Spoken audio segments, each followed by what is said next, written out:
अस्सलाम वालेकुम, मैं हूं डॉक्टर तहरीन जावेद और आप देख रहे हैं डॉक्टर तहरीन व्लॉग्स। आज के इस व्लॉग में हम बात करने जा रहे हैं यूरिक एसिड के हवाले से। अगर रिसेंटली आपका यूरिक एसिड रेस्ट आया है, आपको कोई जोड़ों का मसला डायग्नोस हुआ है और दवाई आपकी शुरू हो चुकी है, लेकिन अब कुर्बानी की ईद आ चुकी है और आपका दिल कर रहा है कि गोश्त खाएं, तो ये वीडियो आपके लिए, आपने एंड तक इसको ज़रूर देखना है ताकि आप समझ सकें कि आप कौन सा गोश्त खा सकते हैं और कौन सा नहीं और किस क्वांटिटी में। सबसे पहली चीज़ तो आप ये समझ लें कि वाकई यूरिक एसिड एक ऐसा मसला है। आम हमारे यहाँ तो अब खैर मरीज़ भी बता रहे होते हैं, ज़्यादातर जोड़ों के दर्द की अलामात के साथ ये प्रेजेंट होता है। घुटनों में, पाँव की एड़ियों में, अंगूठे में ख़ास तौर पे दर्द होता है और ज़्यादातर पेशेंट्स का जब टेस्ट करवाया जाता है तो यूरिक एसिड रेज होता है।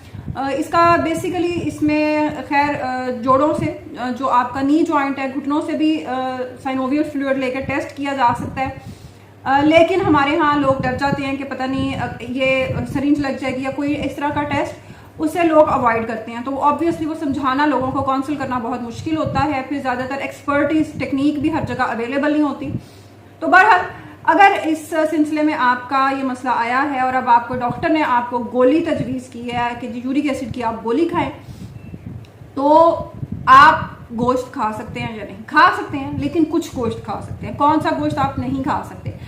आप नहीं खा सकते बीफ, जो बाकी जो आम जुबान में जो बड़े का गोश्त, जो वो आप बिल्कुल नहीं खा सकते, क्योंकि इससे आपका यूरिक एसिड बड़ी तेज़ी से रेज होना है। आप चिकन ले सकते हैं थोड़ी क्वांटिटी में, आप बकरे का गोश्त ले सकते हैं लेकिन बहुत ही थोड़ी क्वांटिटी में, 1 या 2 बोटियों से ज़्यादा हफ्ते में आप ना खाएं। उससे मसला क्या होता है, प्रोटीन्स हैं, उनकी ब्रेक डाउन होती है, यूरिक एसिड आपका रेज होता है और जो आपके घुटनों में, आपके जोड़ों में, पाँव के, हाथों की जो सोज का मसला है, जो स्वेलिंग का इशू होता है, वो बढ़ जाता है। एक और गलती लोग क्या करते हैं, ईद के दिनों में ख़ास तौर पे मैं अक्सर देखती हूँ, नमक को बिल्कुल ही भूल जाते हैं। नमक को क्या भूल जाते हैं? नमक जो सालन के अंदर आपका कुक्ड है, जो पका हुआ है, वो ठीक है, ओके, वो उस तरह का प्रॉब्लमेटिक नहीं है। लेकिन ये जो सालनों के ऊपर नमक छिड़क छिड़क के खाया जाता है ईद के दिनों में, जायका जी मज़ा नहीं आ रहा गोश्त का, और फिर सलाद के ऊपर भी नमक डालकर खाया जा रहा है, फलों के ऊपर भी नमक डाल के खाया जा रहा है।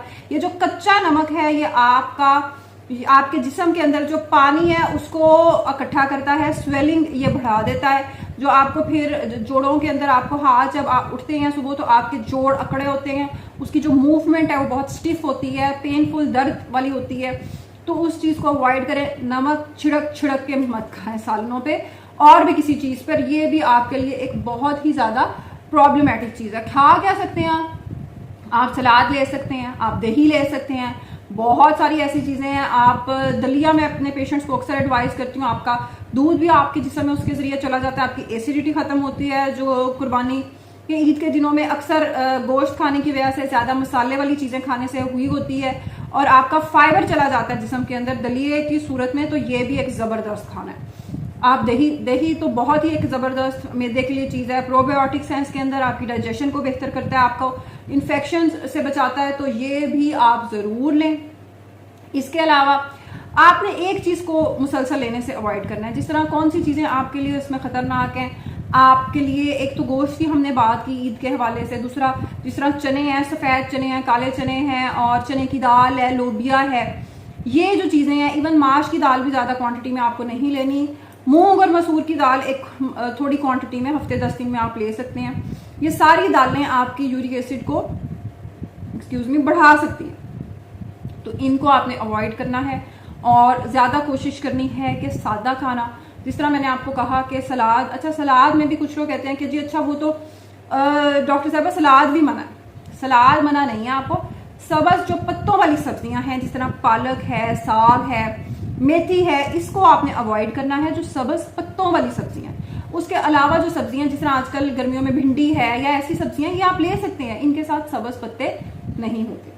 तो इस चीज़ को आपने माइंड में रखना है। टमाटर का भी ऐसा जिस तरह कोई इशू नहीं है, जो हांडी में इस्तेमाल हो रहा है टमाटर, वो आप ले सकते हैं, नो प्रॉब्लम।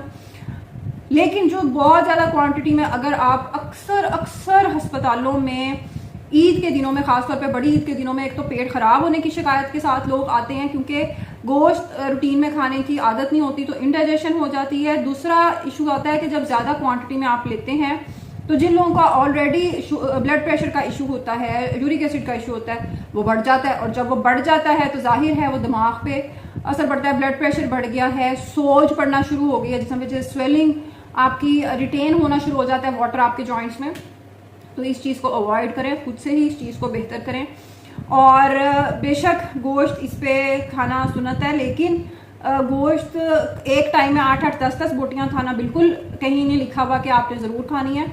आप थोड़ी मिकदार में भी खा सकते हैं। ज़्यादा बेहतर चीज़ है कि आप गोश्त बांटें और उन लोगों के साथ शेयर करें जो आम रूटीन के दिनों में ईद के अलावा ये गोश्त अफोर्ड नहीं कर सकते।